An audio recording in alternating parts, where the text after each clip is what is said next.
Microteaching dengan tema pembelajaran Sistem Ekspresi fase E kelas 10 dengan model pembelajaran Problem Based Learning atau PBL dengan pendekatan Deep Learning dan menggunakan pendekatan 7M.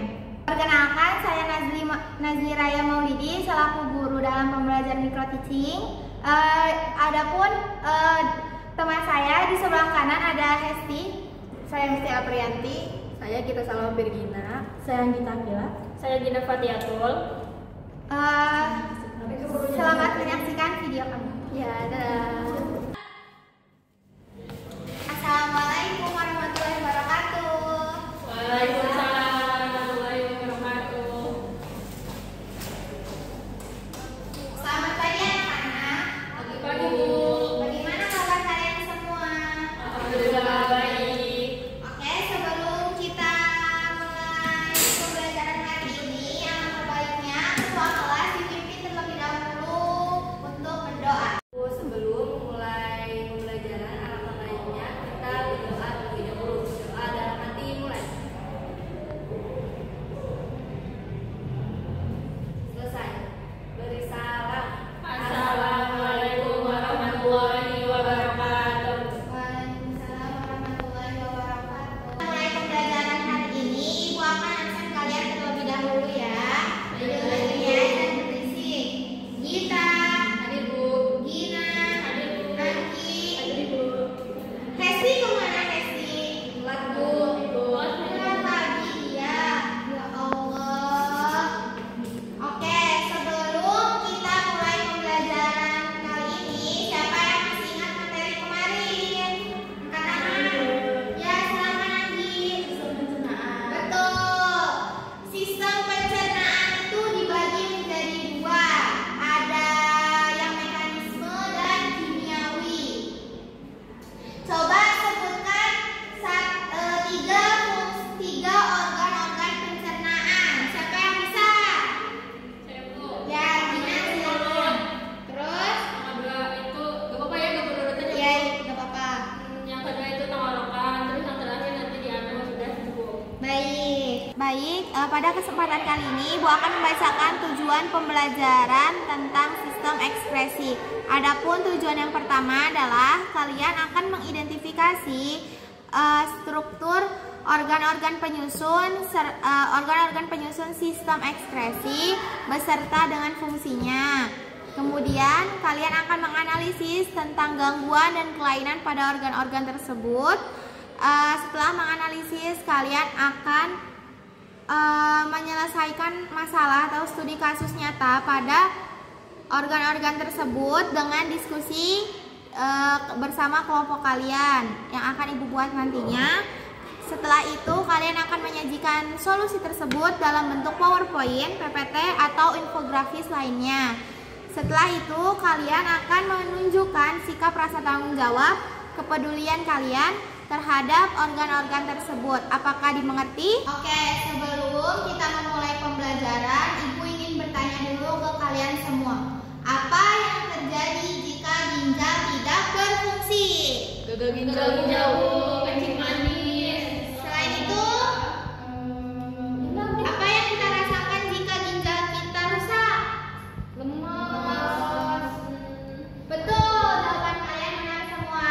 Nah, pembelajaran kali ini berhubungan dengan ginjal atau Oke, anak-anak, hari ini kita akan belajar tentang sistem ekspresi. Ya, silakan masuk. Hesti, kenapa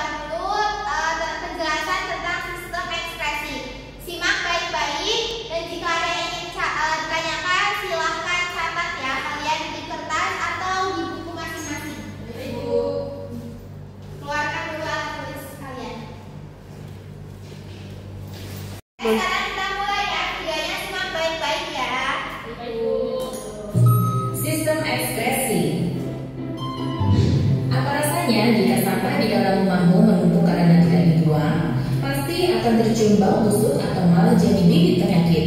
Bukan hanya rumah, tubuh kita juga bisa menghasilkan sampah dari proses metabolisme tubuh loh. Kalau sampah di dalam tubuh menumpuk, tubuh akan keracunan atau sakit. Wah, bahaya ya.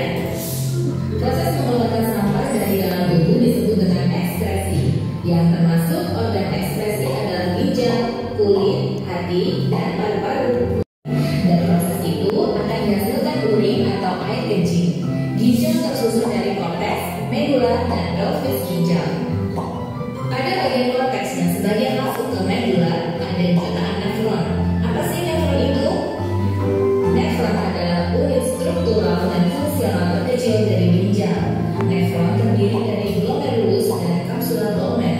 Tubulus kontrol. Dari sistem ekskresi, racun dan sampah dari dalam tubuh kita dapat dibuang. Supaya organ ekskresi itu bisa bekerja dengan baik, minum air putih yang cukup ya. Jangan lupa makan makanan yang bergizi dan berolahraga yang cukup. Kalau ada racun yang makin lama menumpuk dalam pikiran kita, harus dikeluarkan juga ya. Caranya bisa dengan berdoa dan bersyukur, serta banyak memaafkan dan berpikir positif. Oke, dari video tadi ada yang ingin bertanya? Ibu. Ya, silakan kita. Bu, mengapa paru-paru termasuk organ ekspresi? Nah, zat apa sih yang dikeluarkannya? Oke, paru-paru itu termasuk organ ekspresi karena paru-paru itu bisa mengeluarkan karbon dioksida. Nah, zat apa yang dikeluarkan oleh paru-paru? Zat yang dikeluarkan oleh paru-paru itu adalah karbon dioksida. Apakah bisa dipahami kita dan yang lainnya? Bisa, Bu. Ada yang ingin bertanya lagi? Saya, Bu. Ya, Hesti. Apa sih peran keringat dalam sistem ekskresi dan regulasi tubuh? Peran keringat dalam sistem ekskresi dan regulasi tubuh itu, keringat itu bisa mengeluarkan zat-zat yang tidak terserap oleh kulit. Kayak semisal debu atau yang lainnya itu bisa dikeluarkan oleh kulit. Bisa dipahami, Hesti? Bisa Bu, terima kasih. Ada yang ingin bertanya lagi? Mulai. Ada yang ingin bertanya lagi? Iya, silakan Andi. Apa sih dampak kurangnya konsumsi air terhadap sistem ekskresi pada ekskresi melalui kulit? Kalau semisal kita kurang minum, kulit itu akan bisa kering, kayak pecah-pecah gitu. Kayak kalau kulit kering itu kan bisa jadi karena dehidrasi dan kurangnya air minum. Apakah terjawab, Anggi? Bisa dipahami untuk semuanya? Bisa, Bu. Ada yang ingin ditanyakan lagi? Saya, Bu. Ya, silakan Gina. Kan ini ya, Bu, bagaimana polusi udara dan merokok dapat mempengaruhi fungsi paru-paru? Nah, polusi udara dan merokok itu bisa menyebabkan paru-paru itu bekerja lebih keras lagi untuk menyaring udara-udara yang masuk. Kan merokok itu kan ada asap yang masuk ke dalam paru-paru kan. Nah, disaring lagi tuh sama bronchiolus sama alveolusnya, disaring baru dikeluarkan. Nah, itu tuh kalau kita keseringan merokok sama kita kalau keluar nggak pakai masker itu, paru-paru tuh bekerja lebih ekstra gitu untuk menyaring kotoran-kotoran tersebut. Kalau misalkan merokok, paruhnya untuk kalian untuk merokok itu, paru-paru itu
berarti nanti presentasinya nggak ya?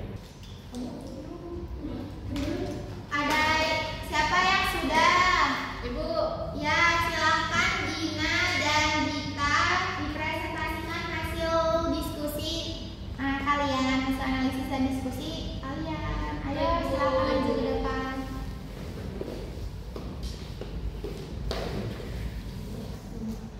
Baik, kami dari kelompok 1 akan mempresentasikan mengenai hasil analisis kami. Saya di sini akan memaparkan mengenai berbagai jenis penyakit dari paru-paru. Yang pertama yaitu ada tuberkulosis. Nah, penyakit ini tuh disebabkan oleh infeksi bakteri yang bernama tuberkulosis. Nah, ini tuh menyerangnya tuh tidak hanya paru-paru tetapi juga bisa menyebar ke bagian tubuh lain seperti tulang, kelenjar getah bening, dan sistem saraf pusat serta ginjal. Ini saya akan menjelaskan tentang gangguan pada kulit pada manusia. Di situ ada yang disebabkan oleh berbagai faktor seperti infeksi, peradangan, penyumbatan pori-pori kulit. Nah, infeksi ini dapat berupa seperti bakteri, jamur, virus, atau parasit. Peradangan ini reaksi alergi atau iritasi yang dapat menyebabkan peradangan pada kulit. Penyumbatan pori-pori merupakan penumpukan sel kulit mati, keringat, dan minyak yang menyumbat pori-pori. Sekian dari kelompok kami. Terima kasih. Wassalamualaikum warahmatullahi wabarakatuh. Waalaikumsalam warahmatullahi wabarakatuh. Ayo beri tepuk tangannya. Selanjutnya kelompok 2. Assalamualaikum warahmatullahi wabarakatuh. Waalaikumsalam warahmatullahi wabarakatuh. Di sini kami akan menyampaikan hasil analisis kami mengenai gangguan-gangguan pada sistem ekskresi, yaitu khususnya pada ginjal dan hati. Adapun gangguan pada ginjal, yang pertama ada gagal ginjal yang disebabkan oleh diabetes, hipertensi, terus ada infeksi ginjal kronis dan obstruksi saluran kemih atau batu ginjal. Nah, adapun solusi untuk mengatasi gangguan tersebut yaitu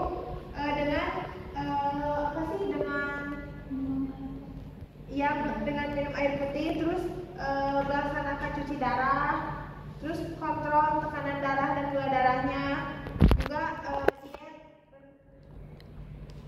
diet rendah garam dan protein. Terus ada juga selain gagal ginjal, ada juga penyakitnya gangguannya batu ginjal.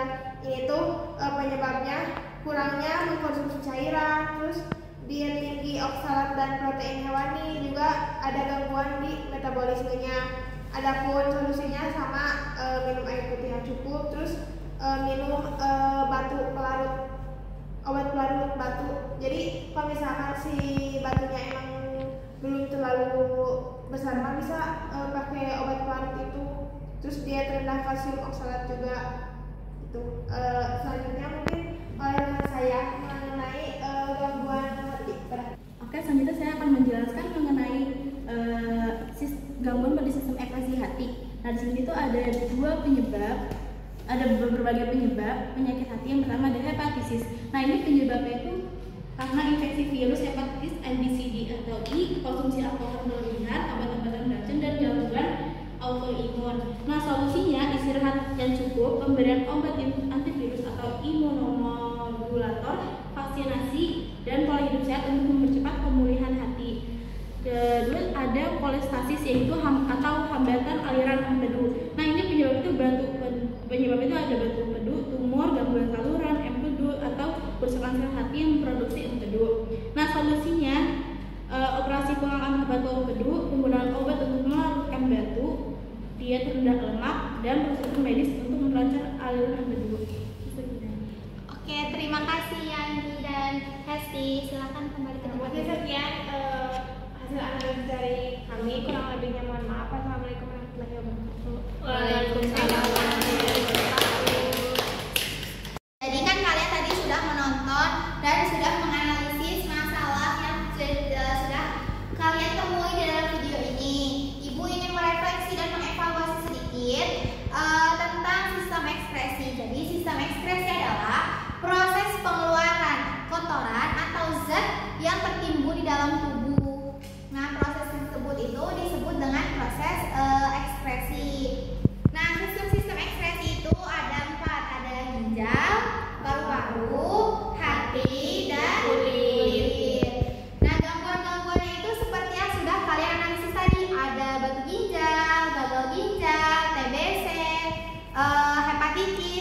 juga peradangan. Apakah ada yang ingin ditanyakan lagi atau sudah jelas materi pada hari ini? Cukup, Bu. Oke. Sekian pembelajaran kita telah sampai di penghujung pembelajaran. Semoga dengan adanya pembelajaran sistem ekskresi kali ini kalian bisa mencegah kalian dapat mencegah organ-organ tersebut dengan melakukan olahraga rutin, minum air yang cukup, dan istirahat yang cukup. Cukup sekian video dari kami, kurang lebihnya mohon